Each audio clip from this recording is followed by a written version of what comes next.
Je sais que vous les aimez, les leçons avec les expressions françaises. Rien de mieux pour parler comme un français natif. Aujourd'hui, je vous en propose 6 nouvelles, 6 expressions françaises à connaître pour mieux parler français, pour parler comme un français natif. Je vous demande de vous concentrer et on revient juste après ça.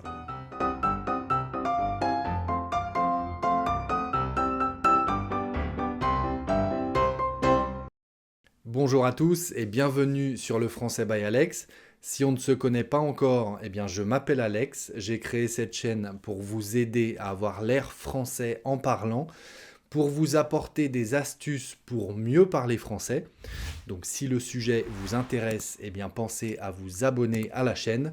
Cliquez sur la cloche à côté pour recevoir une notification à chaque nouvelle parution, c'est-à-dire tous les lundis et tous les jeudis. Et puis si ce n'est pas encore fait, pensez à aller voir dans la description de n'importe quelle leçon, n'importe quelle vidéo, cliquez sur le lien qui concerne les transcriptions et vous recevrez un email automatique à chaque nouvelle parution avec un fichier PDF avec la transcription de la leçon, c'est-à-dire un fichier texte avec les sous-titres en fait qui sont écrits. Ça vous permet de lire la leçon tout en m'écoutant. C'est beaucoup plus pratique que les sous-titres. J'ai de très bons retours des personnes qui sont déjà inscrites. Vous êtes déjà très nombreux. Pensez à le faire. J'ai juste besoin de votre prénom, de votre adresse email et c'est 100% gratuit. C'est totalement gratuit, ça prend 10 secondes. Donc allez voir ça et ça vous aidera à mieux comprendre les vidéos pour ceux qui ont un peu de mal encore. Allez, tout de suite, la première expression du jour. Cette nouvelle expression française que vous avez peut-être déjà entendue, passer du coq. Je m'y attendais, je le savais. Bonjour. Passer du coq à l'âne. Passer du coq. Bon, on a compris, hein, on a compris. Passer du coq à l'âne. Qu'est-ce que ça veut dire? Passer du coq à l'âne, ça veut dire changer de sujet, passer à un autre sujet qui n'a rien à voir avec le sujet précédent. Voilà, changer de sujet sans raison particulière. Passer du coq à l'âne. Un exemple, j'ai des difficultés à parler sérieusement avec lui parce qu'il passe toujours du coq à l'âne.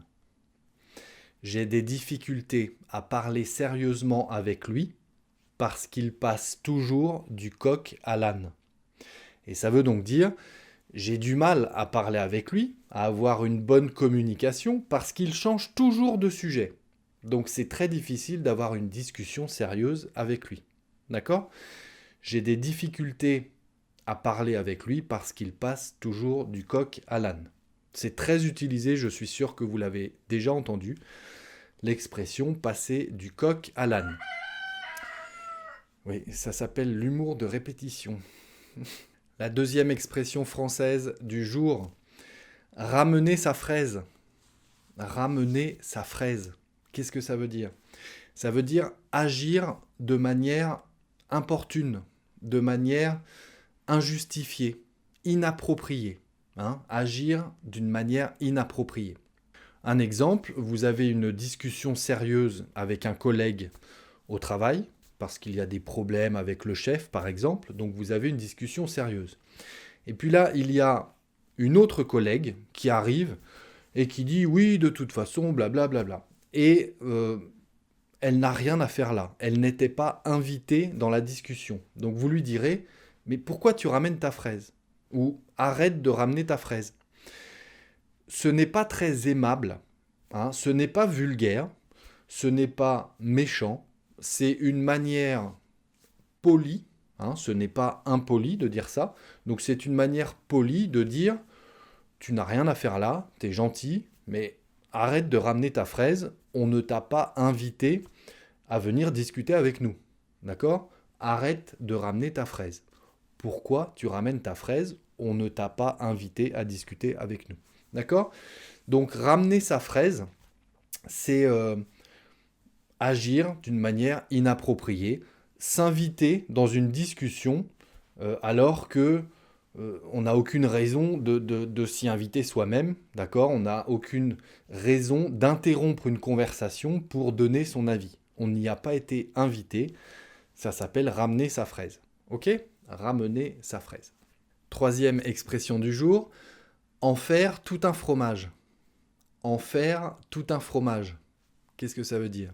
En faire tout un fromage, ça veut dire donner beaucoup d'importance à quelque chose qui n'en a pas. Donner beaucoup d'importance à quelque chose qui n'a pas beaucoup d'importance. D'accord? Si on reprend l'exemple précédent, la collègue à qui vous avez dit « Pourquoi tu ramènes ta fraise ?» Bon, elle est partie fâchée, en pleurant, admettons. Elle a été vexée, elle n'a pas aimé que vous lui disiez ça, de ne pas ramener sa fraise, et du coup, elle est partie en pleurant. Vous allez la voir et vous lui dites « Mais pourquoi tu en fais tout un fromage ? Pourquoi tu en fais tout un fromage ?» Ça veut dire « Ce n'est pas important, ce n'est pas très important que je t'ai dit de ne pas ramener ta fraise. Pourquoi tu accordes autant d'importance à ce que je t'ai dit ?» D'accord ? Donc vous lui avez dit « Ne ramène pas ta fraise », elle en a fait tout un fromage. Ça veut dire qu'elle l'a mal pris et elle l'a pris comme quelque chose de très important.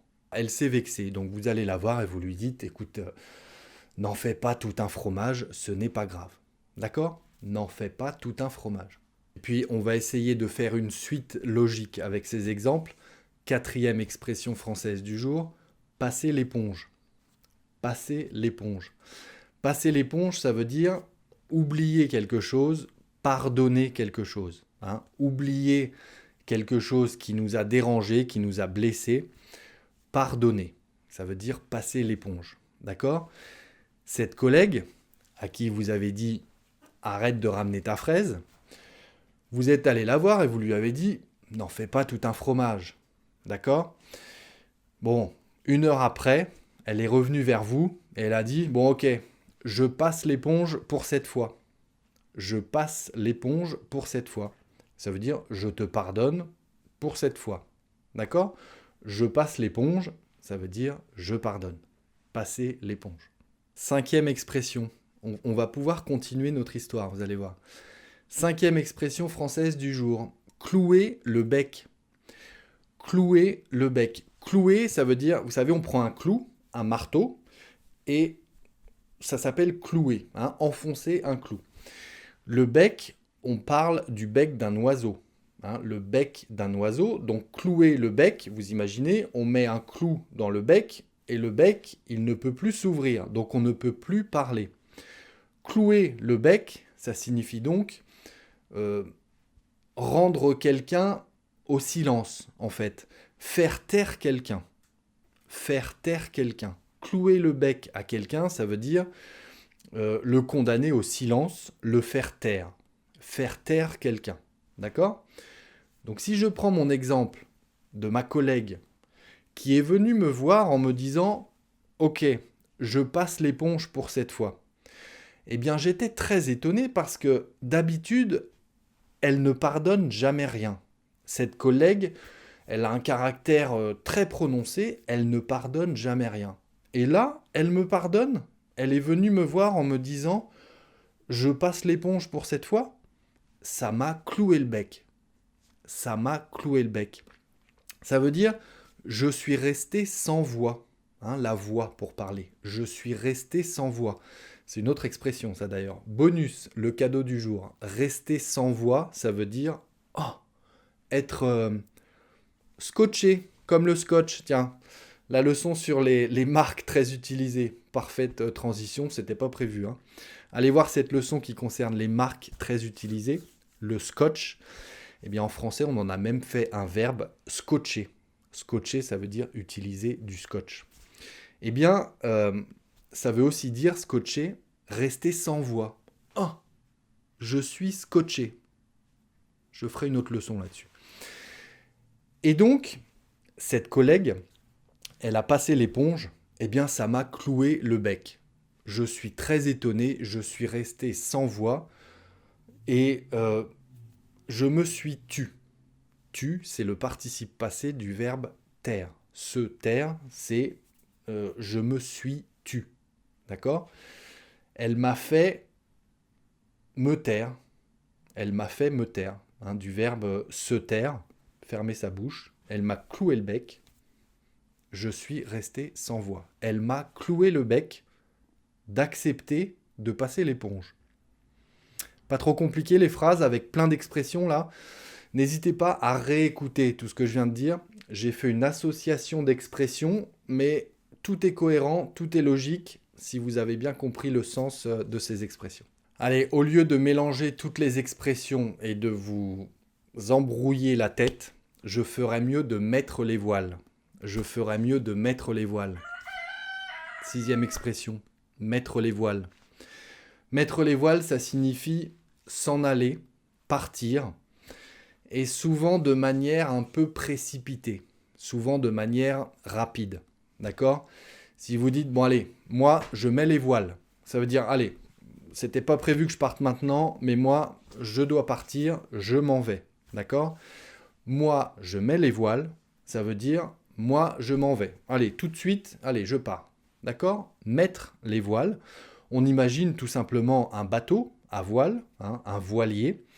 Si vous mettez la voile, vous hissez la voile en haut du mât, d'accord? Eh bien, la voile va prendre le vent et le bateau va avancer. L'expression vient de là. Mettre les voiles, ça veut dire hisser la voile, prendre le vent et partir. Le bateau, il avance, d'accord? Donc moi, je vais mettre les voiles. C'était la 6e et dernière expression du jour. Je mets les voiles, je m'en vais. Voilà, 6 nouvelles expressions, 7 avec l'expression bonus que je vous ai dit tout à l'heure. À travailler, écrivez-moi des exemples en commentaire, ça me fait toujours très plaisir de vous lire et j'y répondrai, vous le savez. Donc je compte sur vous. Allez jeter un œil sur mon compte Instagram, allez jeter un œil sur ma page Patreon si vous voulez que je vous écrive des cartes postales. Et puis d'ici la prochaine leçon, je vous dis travaillez bien, restez concentrés, prenez soin de vous. Et à très bientôt sur le Français by Alex.